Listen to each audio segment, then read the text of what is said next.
Hello ladies and gentlemen, and welcome back to the 8th laboratory session for GGS 300. I apologize that my video is not working very well this week, and it's been having a little bit of a lag in the previous video, so I've just turned it off for this one, so hopefully you're okay just hearing me talk today. So hopefully in the previous lecture you were able to kind of see the theoretical approach that's used in Anova, but also in the non-parametric version as well that we'll be covering today, so in the Crisco Wallace test.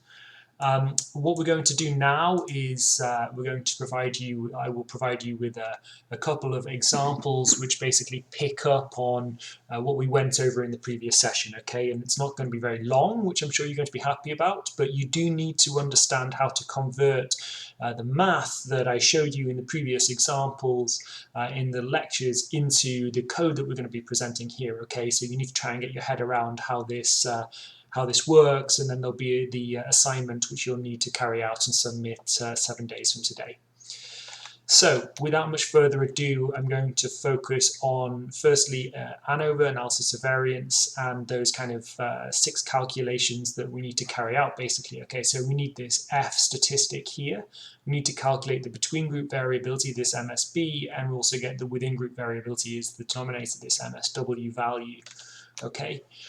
So essentially what we can do with the code that hopefully you can download and open on your own machine, we can press Control Enter and basically put those 4 different samples into the global environment for this RStudio version.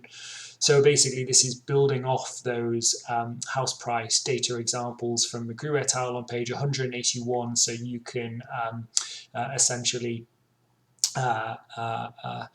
read that, and hopefully it will kind of cement your understanding. But I'm going to give you, my own kind of take on this as we go through this session today. So basically, once you've got those 4 different samples, these are house prices for each one, we can place them all into a single vector called price. And we can also then specifically allocate them to a group. Okay, so this is just basically allocating a string number 1, 2, 3, or 4 across each one of these house prices for group, and we can just stitch them together using the data frame function. So it's data.frame open bracket price group, and it puts it into this single data frame here. So we have all of the prices for group 1 or for group 2. Okay, and that goes all the way up to group 4.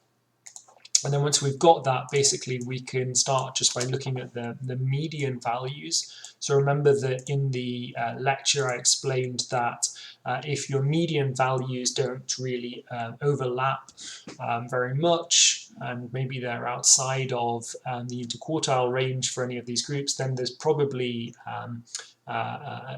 it's highly likely that these samples have been taken from multiple different populations. Okay, remember that this test only says whether it's from 2 or more populations. It doesn't say how many populations, it's just saying whether there's a significant difference between the groups, so the 3 or more samples that we're using, okay, and if there is a significant difference between them.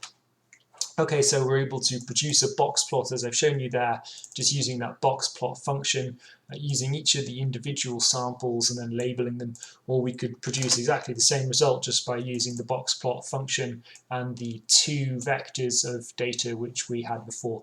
Okay, so we could also use notched box plots. As I explained before, these start to basically tilt in the distribution around the median.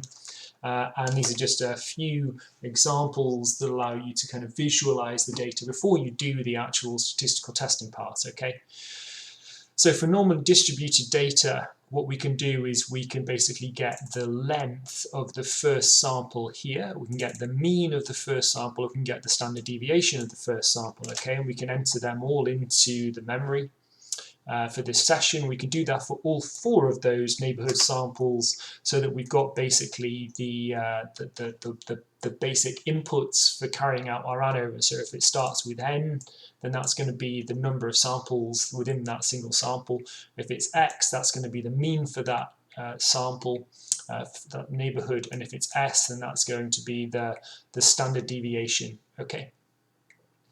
So first we need to calculate this between group variability. Okay, so we just called it this MSB value here, but the reality is that we need to do this little bit of math here to get this x bar t value. Okay, so first what we're going to do is we're going to put all of those sample, so the number of samples for each sample, into a vector called all n. So this is all the sample sizes, and we can put that directly into the memory for this session.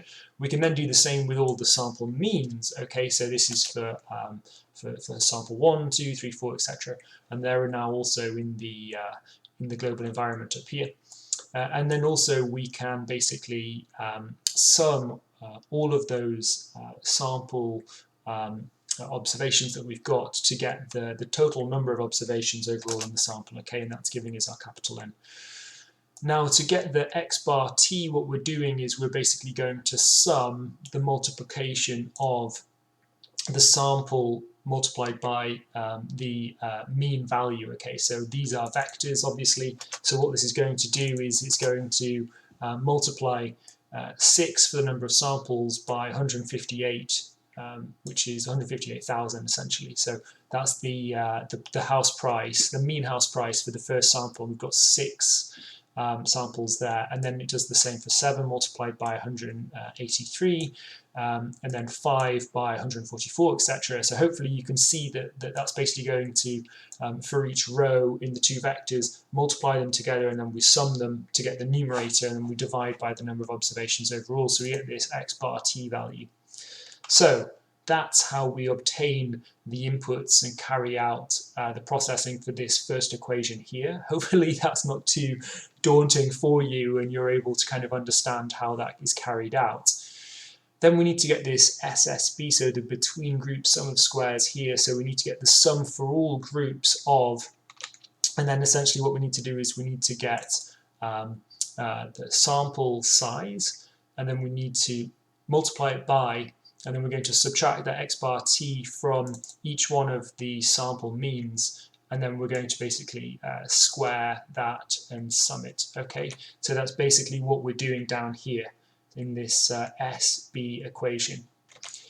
Then once we've got that SB equation, we're able to first get the number of groups, which is obviously 4, so it's the length of this vector all n. And then we can get the SSB from here as the numerator and divide it by the number of degrees of freedom, so that's the number of groups minus 1, and that produces this MSB value that we've got down here. Okay, so when we run that, I'm sorry, I haven't run up here yet. Let me run all of this. There we go. So we get the SSB, and then we're able to get the MSB. We get 2,256.465. Okay, so that's how we get this first MSB value that we need down here. Then on the second step, we need this SSW value. What we're going to do basically is we're going to calculate the within group sum of squares. So we need to get the standard deviation for each one of the samples placed into a vector called all S. And then what we're going to do is we're going to basically reproduce this equation just here. So we're going to sum for all the groups, and what we're going to do is subtract 1 from each of the sample sizes for each group, multiply it by the standard deviation squared. Okay, so that's giving us the variance of the sample I. So we can do that here by subtracting 1 from all n, so that's the sample size for each group, multiplying it by all s, so the standard deviation, and then we're squaring it to get the variance. Okay, and then we take the sum, so then we get this SSW value, which is 6,193. Then we get the SSW that we've produced already, so we get it here. This SSW is the numerator, and we divide it by the total number of observations in the sample, capital N, minus the number of groups that we've got. Okay, so that's going to be 4, and this gives us the number of degrees of freedom. So when we do that, we get this MSW value of 344. The F statistic here is 6.55. Okay, so what we've done in the final step is basically said, right, we've got the MSB value for the between groups variability, and we've got the MSW for the within the group variability, and we're dividing them, and it gives us our F statistic, and our F statistic is 6.55, which is reasonably large, but we need to then test what that actually means. So we're going to use the PF function, so it's the F distribution, and what we're doing here is we're saying we want to give it an F value, and we want to get the probability of, we want to get a p-value basically for the occurrence of that value, okay? So we're giving it 3, which is the number of degrees of freedom based on the fact we've got 4 regions, and we're giving it 18 as the number of degrees of freedom based on the overall number of samples that we've got in our house price data samples, okay? And we get 0.003, so it's very, very small. It's well below the 0.05 level that we'd be looking at in order for us to be 95% certain the results haven't just occurred completely by random. And therefore, at the 95% level, we're able to reject the null hypothesis and actually accept the alternative hypothesis. Essentially here that those house prices represent different populations, okay?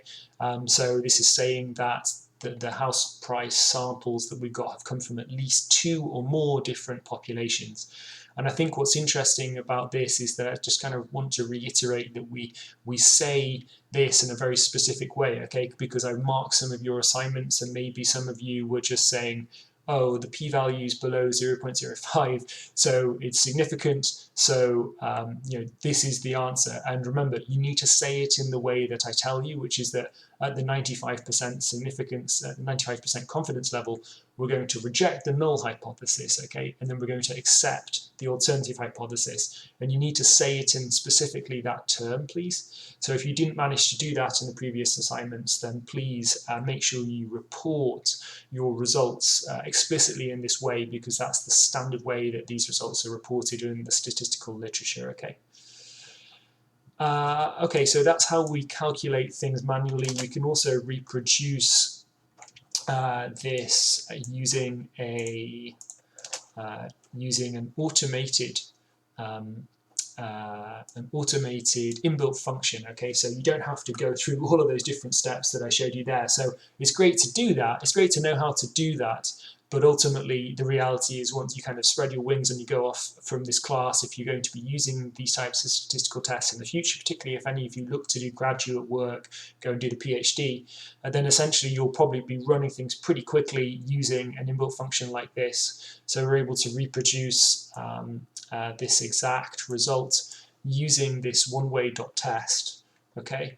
And there's other information that we're able to get. So here we're able to get the group results. So you can see the F statistic that we produced and the 0.03 p-value that's been produced here using this summary. So these are just different ways that you're basically able to carry out the ANOVA, okay?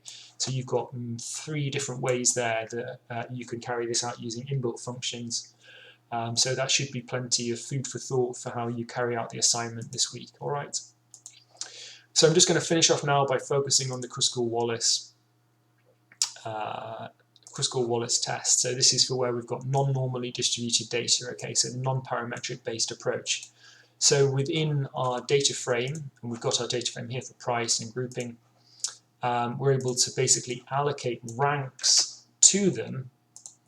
So here we have the ranks based on the house price. So we have the lowest house price in the first rank, and then basically we have the highest house price with the highest rank, okay? And we've got the ranks that we can then use for each one of these groups.